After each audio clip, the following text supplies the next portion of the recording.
हिंदी में यूपीएससी की तैयारी से संबंधित प्रोग्राम्स को देखने के लिए सब्सक्राइब करें स्टडी IQ-IAS हिंदी। नमस्कार साथियों, मैं कुणाल आप सभी का study IQ-IAS Hindi YouTube channel पे स्वागत करता हूं। हमारी आज की क्लास में हम लोग बात करने वाले हैं लोकसभा की गुप्त बैठक यानी कि सीक्रेट सिटिंग के बारे में। अब इस मामले पर चर्चा करना क्यों जरूरी है और क्या है पीछे का खास मामला, आइए आगे बढ़ते हुए जानते समझते हैं। तो सबसे पहले देखनी है हमें हमारी न्यूज। तो हमारी न्यूज का कहना है what is a secret sitting of Lok Sabha and why Jawaharlal Nehru didn't agree to hold. तो देखिए फिलहाल मामला जो है वो हमें पता चलता है कि एक समय ऐसा था जब लोकसभा में बात चली थी कि भाई सीक्रेट सिटिंग होनी चाहिए, यानी कि कुछ ना कुछ बातचीत हमें छुपके करनी है। छुपके किससे करनी है? जनरल पब्लिक से करनी है। लेकिन उस समय जवाहरलाल नेहरू ने इस बात के लिए मना कर दिया था।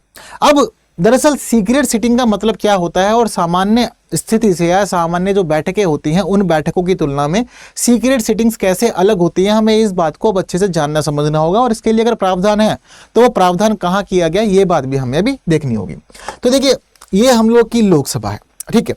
अब देखिए लोकसभा के अवस्था में हम सभी को पता है कि भाई यहाँ पर जो भी बैठकें होती हैं, जो भी बातचीत होती है, यहाँ पर डिबेट कर लें, लड़ लें, झगड़ लें, कुछ भी कर लें, वो सभी चीज़ें हम लोग को पता होती है। हालांकि हम में से ये भी स्थिति हो सकती है कि बहुत लोग लोकसभा में गए हों, उन्होंने सामान्य तौर पर सीधे तौर पे वहाँ बैठ करके पूरी सिटिंग देखी हुई हो, पूरी चर्चा देखी हो। लेकिन कुछ लोग ऐसे भी हैं जो कभी भी अंदर नहीं गए लेकिन बाहर रहते हुए भी सभी चीज़ों को वो जानते हैं।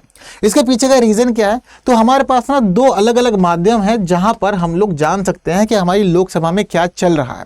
तो देखिए पहला माध्यम तो ये है कि भाई आप लोग चले जाइए सीधा सीधा संसद टीवी पे, ठीक है। संसद टीवी पे जाकर के आप सभी चीज़ों को देख जान समझ सकते हैं। पहले लोकसभा टीवी, राज्यसभा टीवी अलग अलग हुआ करते थे, लेकिन अब संसद टीवी के नाम से एक ही चैनल चल रहा है ना। वहीं पर जाके हम लोग देख सकते हैं कि भाई हमारी लोकसभा के अंदर हो क्या रहा है, क्या बातचीत चल रही है, कौन सा बिल रखा गया है, किस मंत्री का या किसी सामान्य लोकसभा सदस्य का यानी कि जो हमारे सांसद हैं उनका क्या कहना है, वो सभी चीज़ें हम लोग यहाँ पर जान सकते हैं, सुन सकते हैं, समझ सकते हैं, सभी चीज़ें हम लोग देख सकते हैं। ये हमारा पहला माध्यम है। इस पहले माध्यम के अलावा जो हमारा दूसरा माध्यम है वो है हमारा डिजिटल संसद वेबसाइट। डिजिटल संसद वेबसाइट पर हम लोग जा सकते हैं और वहाँ पर जाकर के हम देख सकते हैं सभी रिकॉर्ड्स, यानी कि संसद में यानी कि हमारी लोकसभा में जो भी चीज़ें होती हैं, जो भी एक्टिविटी चलती रहती है, तो संसद की सारी एक्टिविटीज़ जो होती है वो हमें यहाँ देखने को मिल जाती है डिजिटल संसद वेबसाइट पे।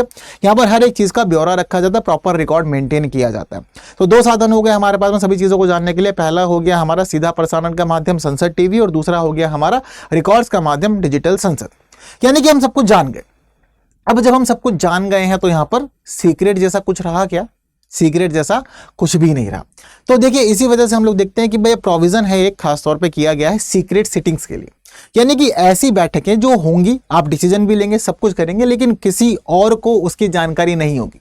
इसकी जानकारी सिर्फ और सिर्फ सदस्यों को होगी, जो लोकसभा के सदस्य हैं, जो बैठकों में बैठने के लिए, निर्णय लेने के लिए जिनको अधिकार मिला हुआ है, जो जनता के प्रतिनिधि हैं, सिर्फ वो ही बैठेंगे उस बैठक के अंदर। और आपसी चर्चा करना, डिसीजन लेना, सारे काम उन्हीं तक सीमित रह जाएगा। बाहर के लोगों को पता ही नहीं चलेगा कि अंदर क्या हुआ और क्या नहीं हुआ। अब क्या जरूरत है सीक्रेट सिटिंग्स आयोजित करने की? तो देखिए जनरली कई बार ऐसा देखा जाता है कि कुछ मुद्दों पर बातचीत करना, गोपनीय रखना, मतलब कुछ मुद्दों की बातचीत को गोपनीय रखना जरूरी होता है। कुछ मुद्दे संवेदनशील होते हैं जिनके ऊपर चर्चा थोड़े सीक्रेसी से की जानी चाहिए या सीक्रेसी से की जाने की आवश्यकता होती है। ऐसी बातें जो सबके सामने नहीं रखी जा सकती है, जनरल पब्लिक को नहीं बताई जानी चाहिए कि उनके ऊपर संसद का या संसद के सदस्य जो हैं, हमारे जो लोकसभा के सदस्य हैं, किसका क्या मत है, सरकार इस विषय को लेकर क्या सोच रही है और आने वाले समय में क्या होने वाला है, कैसे चीजें बदलेंगी। इस सारे मामले को जनता से छुपा के रखने के लिए सीक्रेट सिटिंग का प्रोविजन किया गया। अगर बात करें कि क्या प्रावधान संविधान में किया गया, तो देखिए संविधान में प्रत्यक्ष तौर पर ऐसा कोई भी प्रावधान हमें देखने को नहीं मिलता, लेकिन जो विशेषज्ञ हैं वो ये कहते हैं कि कहीं ना कहीं अप्रत्यक्ष प्रावधान तो है। अप्रत्यक्ष प्रावधान क्यों है? क्योंकि हमारा संविधान का जो अनुच्छेद 118 है, वो अनुच्छेद 118 हमारे संसद को यह अधिकार देती है कि वो अपने संचालन के नियमों का निर्धारण कर सकती है। आपको अपने लिए क्या क्या प्रक्रिया निर्धारित करनी है, आपकी प्रक्रिया कैसी होगी, आपको यह अधिकार है। तो संविधान का अनुच्छेद 118 में हम लोग देखते हैं कि भाई चाहे लोकसभा हो चाहे राज्यसभा हो, इन दोनों ही सदनों को अपनी प्रक्रिया के लिए नियम बनाने का, नियम निर्धारित करने का पूरा अधिकार मिला हुआ है। तो इसी के तहत ये माना जाता है कि भाई संविधान भी कहीं ना कहीं अधिकार देता है हमारी लोकसभा और राज्यसभा को उसकी बैठकों की चीजों का निर्धारण करने के लिए, कार्यवाहियों का निर्धारण करने के लिए।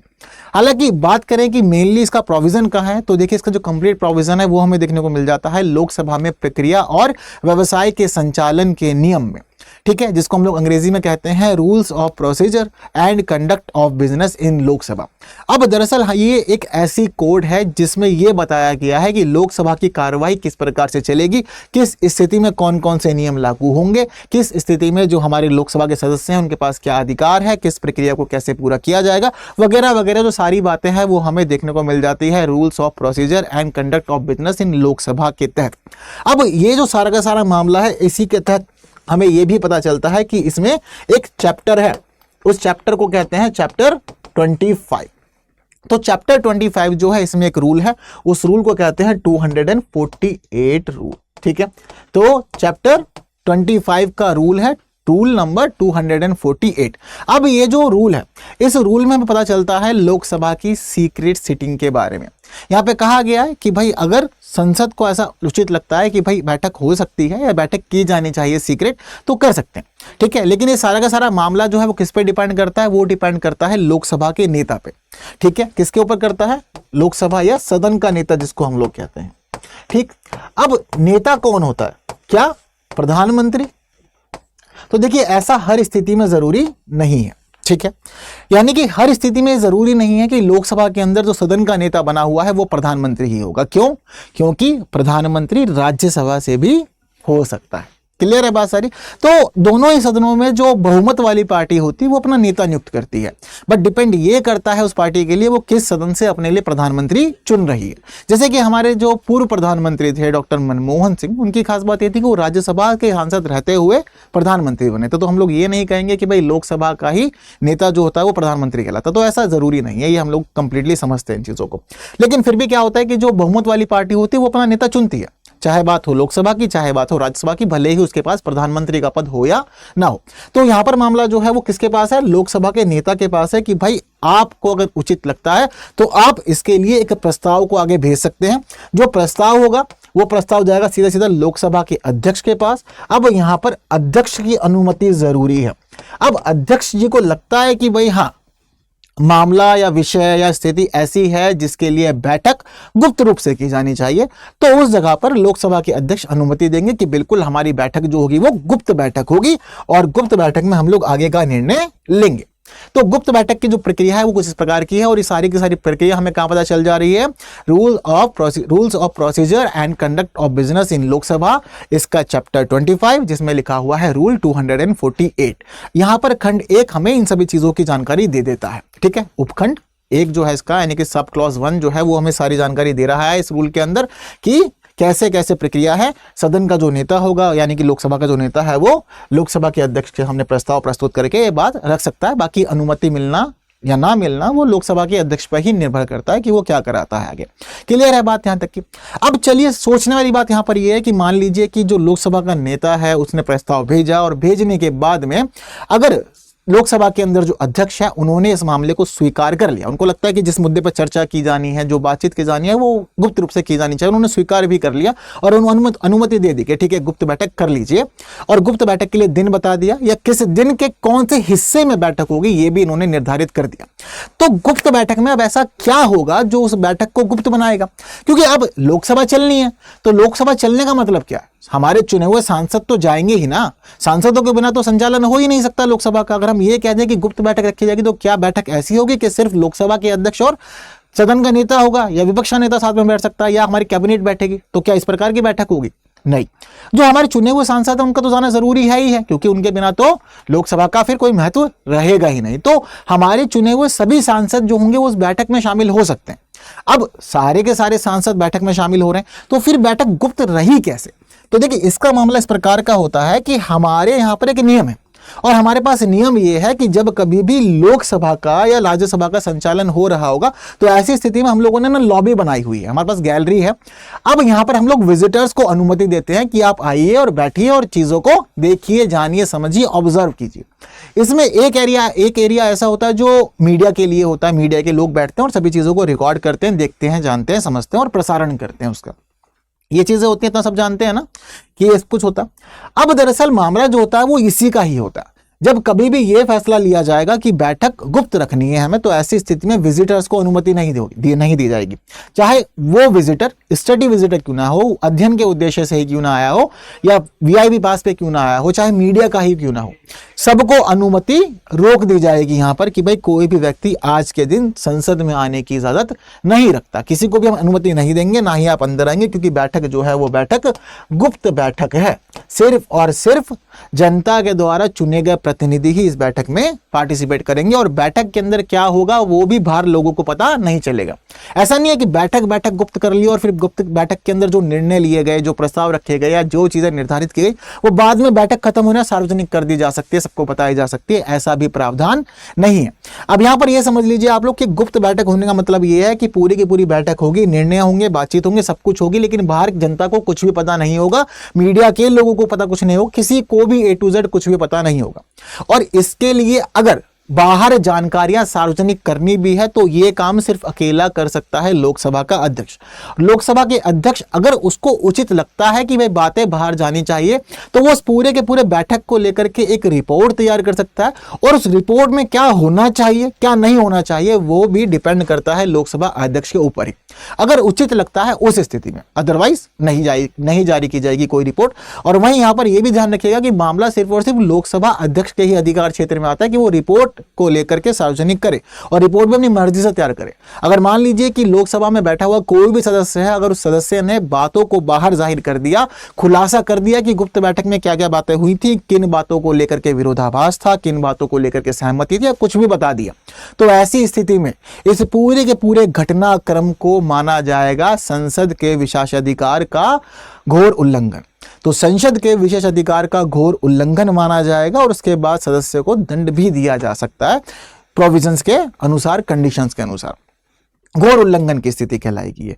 तो मामला सिर्फ और सिर्फ किस पे केंद्रित है? सिर्फ और सिर्फ लोकसभा अध्यक्ष पे केंद्रित है कि अगर आप उसको उचित लगता है तो आप इसको सार्वजनिक कीजिए, वरना कोई और व्यक्ति यहाँ पर चीजों को सार्वजनिक नहीं कर सकता, किसी को कुछ भी पता नहीं चलेगा इस बैठक के बारे में। तो खासतौर पर संवेदनशील मुद्दों के लिए या कोई विशेष मुद्दे के लिए ही इस प्रकार का मामला रखा गया है कि ये चीजें हो सकती हैं, की जा सकती हैं विशेष परिस्थितियों में। हालांकि अब आपके मन में यह भी बात आ रही होगी कि क्या कभी हमारे देश में गुप्त बैठक हुई? तो देखिए, गुप्त बैठक आज तक कभी भी नहीं हुई है, इसका जवाब पूरी तरह से नो है। लेकिन हाँ, एक मामला, एक स्थिति ऐसी बनी थी जिस समय बिल्कुल कहानी पहुंच गई थी गुप्त बैठक के करीब कि गुप्त बैठक तो अब हो ही जाएगी। दरअसल ये घटना है वर्ष 1962 में भारत चीन युद्ध के समय की, जिस समय चीन ने हमारी सीमा पर हमला कर दिया था। अब उस समय बहुत सारे लोगों को यह लग रहा था कि इस हमले की या इस पूरे के पूरे घटनाक्रम की, इस युद्ध की जानकारी सार्वजनिक तरह से बाहर नहीं जानी चाहिए, लोगों को पता नहीं लगनी चाहिए, गुप्त रूप से हमें इस पर डिसीजन लेने चाहिए कि आगे की रणनीति क्या हो और आगे की कार्रवाई कैसे की जानी चाहिए। तो इसको लेकर के सारी बातचीत चली तो थी, मामला काफी करीब पहुंचा था, लेकिन पंडित जवाहरलाल नेहरू जो उस समय हमारे प्रधानमंत्री थे, इन्होंने साफ तौर पर मना कर दिया कि भाई गुप्त बैठक नहीं की जाएगी। अब कहानी ये कहती है कि भाई लोकसभा के नेता का ही प्रस्ताव होगा और उसके बाद लोकसभा का अध्यक्ष अनुमति देगा, तभी हो सकती है गुप्त बैठक। पर पंडित जवाहरलाल नेहरू ने कहा कि नहीं, बेशक हम युद्ध की स्थिति में हैं, लेकिन सरकार जो भी निर्णय ले रही है, संसद जो भी निर्णय ले रही है, उसकी सारी जानकारियां जनता को होनी चाहिए, जनता को पता होना चाहिए कि संसद इस पूरे के पूरे मामले पर क्या सोचती है। हम गुप्त बैठक नहीं करेंगे। तो उन्होंने मना कर दिया था, जिसके बाद गुप्त बैठक नहीं हुई थी। तो सबसे करीबी मामला यही था, इसके अलावा कोई भी मामला गुप्त बैठक को लेकर के हम लोग नहीं देखते कि कभी भी इतिहास में उठा हो और गुप्त बैठक की गई हो। ठीक है, तो गुप्त बैठक का पूरा मामला इस प्रकार से होता है। हालांकि अगर गुप्त बैठक होती है, गुप्त बैठक के तहत कोई निर्णय लिया जाता है, कुछ चीजें निर्धारित की जाती है, तो जरूरी नहीं है कि वो हमेशा ही गुप्त रहे। अगर मान लीजिए कि 6 महीने के बाद, 2 महीने के बाद, 4 महीने के बाद, जब भी जो संवेदनशील मुद्दा है, अगर सरकार को लगता है कि चीजें शांत हो गई हैं, मामला नॉर्मल है और गुप्त बैठक की बातें बाहर लाई जा सकती हैं, इसका कोई विशेष प्रभाव नहीं होगा, तो ऐसी स्थिति में संसद के अंदर फिर दोबारा, चाहे तो संसद माने कि लोकसभा के अंदर, चाहे तो लोकसभा का नेता या कोई भी ऑथराइज पर्सन जो इस मामले को आगे बढ़ा सकता है, जैसे कि कैबिनेट मंत्री वगैरह जो होते हैं, वो इस मामले का एक प्रस्ताव तैयार करेंगे कि जो गुप्त बैठक हुई थी उस गुप्त बैठक को सार्वजनिक कर दिया जाए। अब गुप्त बैठक को गुप्त रखने की जो प्रासंगिकता है वो समाप्त हो चुकी है। अब जरूरी नहीं है कि इसको गुप्त रखना है, सब लोगों को जानकारी दी जा सकती है। तो मामला फिर दोबारा जाएगा लोकसभा अध्यक्ष के पास ही, और लोकसभा अध्यक्ष फिर इसको अनुमति दे देते हैं। तो ऐसी स्थिति में फिर उसके बाद हम देखते हैं कि महासचिव की ये पूरी की पूरी जिम्मेदारी है कि महासचिव इस पूरे मामले पर एक रिपोर्ट तैयार करे और रिपोर्ट तैयार करने के बाद सार्वजनिक कर दे कि चलो जी अब ये मामला सब लोग जान लो। क्लियर है बात सारे की सारी? तो ये कहानी जो है वो पूरी की पूरी इस प्रकार से चलती है और इस तरह से हो सकती है हमारी लोकसभा की गुप्त बैठक। अगर कभी हो गया आने वाले समय में देखने को मिलेगी तो बिल्कुल हम लोग डिस्कस करेंगे, पर अब तक तो कभी ऐसा हुआ ही नहीं है हिस्ट्री में। क्लियर है बात सारी? तो बस जितनी बातें जाननी समझनी थी हम लोग को आज की अपनी क्लास में, वो हम लोगों ने अच्छे से जान ली, समझ ली है। बाकी आप सभी लोगों के लिए संदेश यही है कि स्टडी IQ IAS हिंदी हमारा मेन प्लेटफॉर्म है जहां हम मिलते हैं, चीज़ों को डिस्कस करते हैं। इसके अलावा हम लोग मिल सकते हैं टेलीग्राम पे, इंस्टाग्राम पे, फेसबुक पे और एक्स पे। और जितने लोग मेरे साथ टेलीग्राम पे जुड़ना चाहते हैं, ठीक है, अगर आपको फाइल्स वगैरह चाहिए या जो भी चीज़ें आप लोग मेरी तरफ से जानना समझना चाहते हैं, चीज़ों को शेयर करना चाहते हैं मेरे साथ में, तो आप लोग जुड़ सकते हैं मेरे टेलीग्राम चैनल पे भी, जिसका QR कोड आप लोग के सामने है। आप लोग स्कैन करके सीधा पहुंच जाएंगे चैनल पे, ठीक है। बाकी सर्च भी कर सकते हैं UPSC बाय कुणाल कोटिया। ठीक, क्लियर है बात सारी की सारी? तो बस आज की क्लास में इतना ही। सेशन इन्फॉर्मेटिव लगा है तो आप लोग की जिम्मेदारी है कि इसको बाकी साथियों तक शेयर कर सकते हैं। जिन्होंने लाइक नहीं किया, लाइक किए बिना कोई नहीं जाएगा। बाकी ऐसी इन्फॉर्मेटिव सेशन देखने के लिए जरूरी है कि आप बने रहें study IQ IAS Hindi YouTube channel पे। आज के लिए दीजिए मुझे विदा। Thank you so much. जय हिंद। हिंदी में UPSC की तैयारी से संबंधित प्रोग्राम्स को देखने के लिए सब्सक्राइब करें स्टडी IQ IAS हिंदी।